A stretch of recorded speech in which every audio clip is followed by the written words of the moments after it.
Marami nagtatanong yung Santiago namin malaki. Bakit puro maliliit lang ang pinaka-post ko? Ito po, ito may story ito sa ECQ po. 3 months nakatanga-tanga sa bahay. Iniisip ko, kawawa naman mga tindera ko, walang trabaho. Kaya pumasok kami sa tindahan. Kausap ko, Santiago, tulungan mo mga Pilipino magkaroon ng trabaho. I-introduce kita sa YouTube. Hindi pa ako marunong TikTok yun. Ito po, si Santiago nagtulong. Everyday, may order kami. LBC kami ng LBC for 3 months. Kaya, umpisa doon, lahat nakikilala na Santiago. Ito, hindi binibenta. Ito yung Santiago namin na kasama ko sa ECQ, sa hirap. Tinutulungan kami. Ito naman ngayon, mga customer, ito yung sandalwood. Siya may banner kasi Santiago is a soldier. Siya ang namamahala sa mga masasamang tao. Siya may hawak ito. Ito po, habol siya na mga halimbawa, business mo mahirap.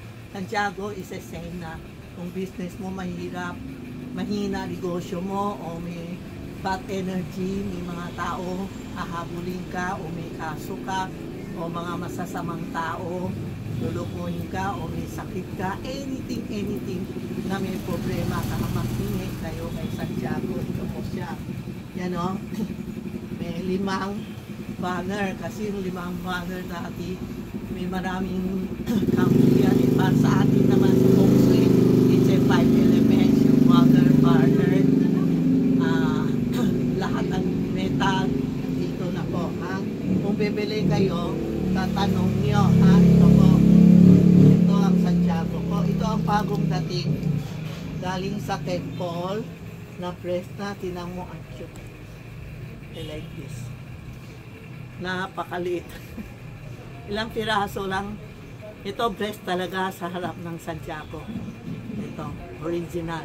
Kahapon lang dumating.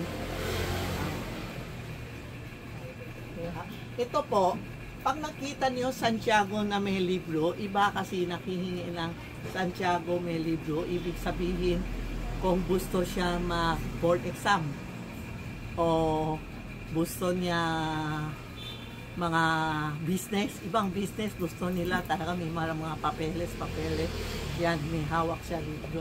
Pero actually puro may yan o, espada siya, no? Tapos ito ang pera. Kung makihingi kayo ng pera kay Santiago, ito po, ha? Yan o. Ang Santiago, matapang ang mukha niya. Tingnan mo. Pinakamapula. Ayan o. Yan o. Tingnan mo, may gold pa kami. Yan mo, ang mukha niya na tapang. Kung may problema kayo, kulitin mo, ha? Kulitin mo to. Everyday, kulitin mo.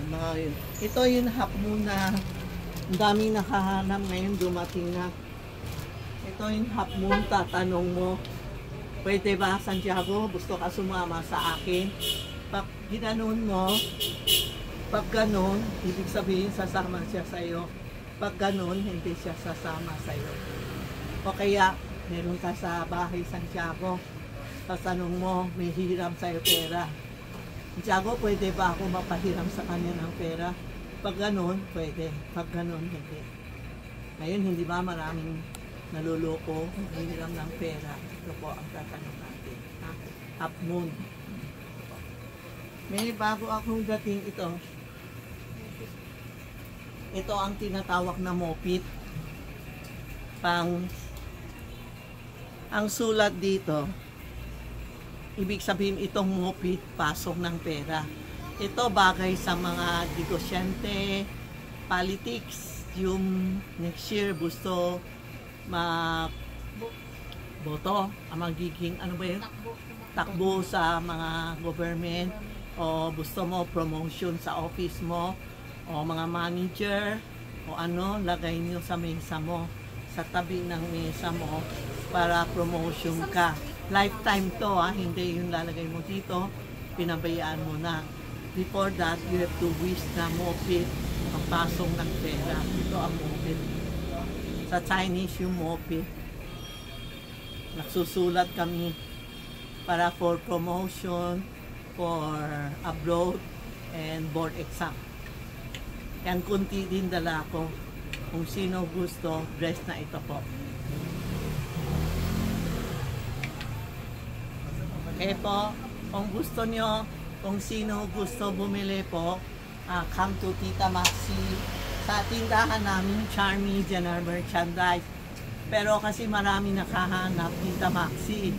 Kaya ibang tindahan ayaw magturo kasi hindi nila kilala Tita Maxi. Ang kilala nila, Charmy General Merchandise. Pwede kayo tumawag sa 8244-0369 o text mo ito. Tita Maxi Charm, text mo. Ito, Charmy Ongpin.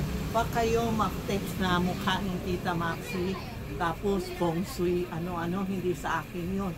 Kasi marami napaloko na binayad ng GCash, tapos hindi bumabalik ang items nila. Sorry po wag kayo, pwede kayo video call. Tingnan nyo kung si Tita Maxi ito, o si Rena, o si Inday, o si May. Yan ang mga receipt namin na original para hindi kayo maloko. Ito ang Tita Charmy Ongpin and Tita Maxi Charm. Yan lang po malapit kami sa tabi ng Chawari Cup, sa baba ng First Hotel, sa harap ng President Restaurant. Malapit kami sa Minondo Church.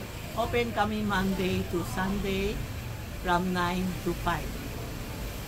Please come and visit us.